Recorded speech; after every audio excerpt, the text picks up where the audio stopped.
Hey guys, welcome back to Hines Real Talk. I just got back from a hike, so we're going to do this with the hat on. We do not want to see what's under all of that, I promise you. But I just got back from having a discussion, an open discussion that's ongoing with some friends, and really wanted to do just a quick video to discuss some of what we were talking about because I think it's important and I want to share that with you, and I want to see your thoughts and see your experiences in this. So we were talking about a story that's coming up in the news that is about spousal abuse, but it is about actually the female abusing the male. And this is not something that we hear a lot of, and it created a lot of discomfort in responses and thoughts and perspectives on this. Compassion, of course, but discomfort nonetheless. So, disclaimer on this. Here on Amy Hines Real Talk, we are absolutely about real talk, real discussion, real life stories, but what we're not about is just reacting and responding to things from a reaction perspective. We as a society have been over-conditioned to just react to things. The purpose of our discussions here is to get introspective, to understand why we think the way that we think, what of our experiences has shaded our view, and even more importantly, the people around us, what has shaded their view, what experiences have they had that have brought them to think and feel the way that they do, so that we can learn to connect with one another where we're at. And it's about the journey. It's not about perfection or having it all figured out. I do not have it all figured out. See the bloopers alone. In this situation, it was where the woman had been abusing the man, and a particular friend of mine, I have great respect for him, but I was very interested to hear his thoughts and opinions, and his response to this was, this is an uncomfortable topic. It actually makes me uncomfortable. I'm interested in learning more, but are the facts the facts? Good question. Absolutely. We always want to base things on fact. But as he continued to discuss this kind of to himself in some ways, was, well, was she really that evil? And was he really that weak? How many of you would ask that question? I feel like we need to come at this from a different angle. So I'll speak from my own experience. I have seen abuse up close for people that I know, but also just personally.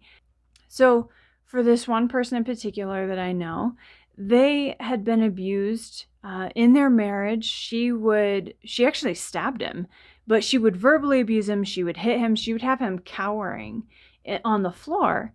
And now picture what you think this man looks like. You got it?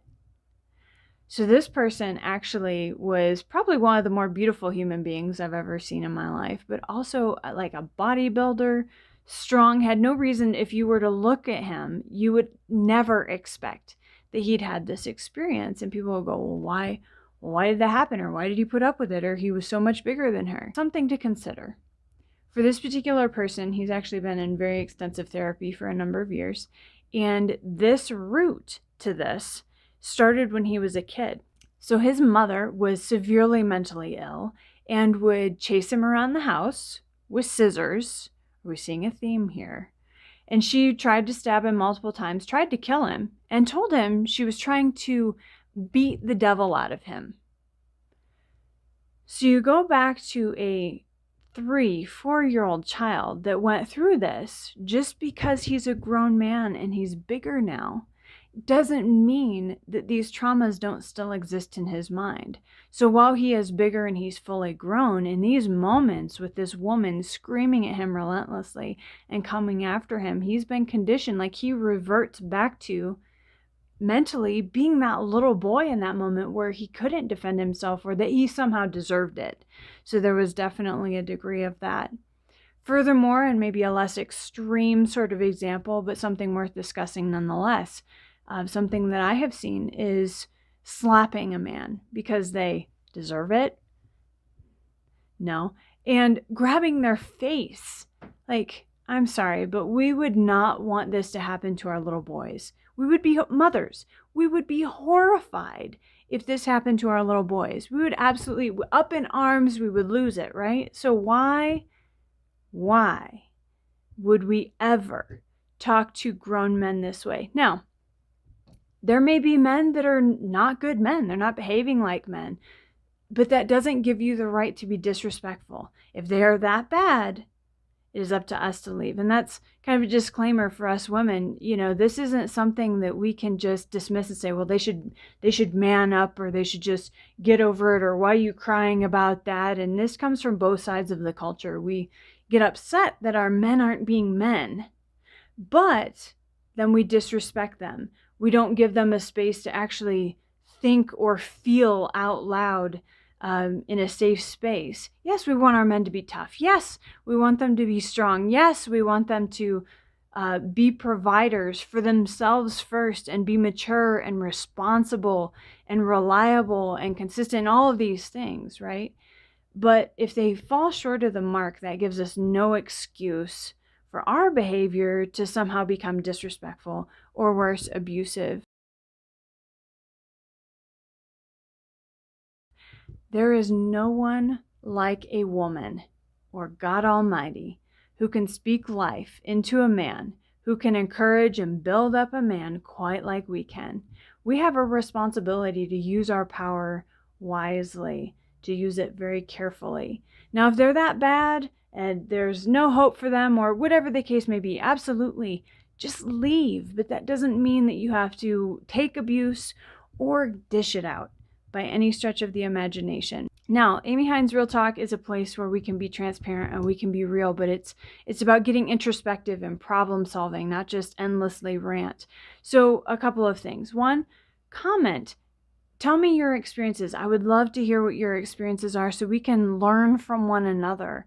But also, if you are in a situation of abuse, male or female, please feel free to DM me. I will drop some resources down here, some links that you can check out as well. I totally understand the fear of leaving. I understand fear mongering. I understand threats of death. I have lived it. I have been there. But absolutely, I want to empower you where you don't have to go through this alone. And this is a safe space for men and women, for us to all have a voice and get to know the person next to us so that we can be better every day. Men, I would especially love your opinions on this, your experiences, guys in your circle, and how can we as a society, how can we women come alongside you and do better or support you better? How can we raise the next generation of men to be equally strong while also not putting up with nonsense that they don't deserve? Women, we have no right to abuse men just because they deserve it, or just because we've seen it in the movies. Don't be slapping your man, don't be punching him, and don't be just screaming at him mercilessly. Guys, I appreciate you tuning in and sticking with me through this video. Like, subscribe, comment, and I will see you next time. What?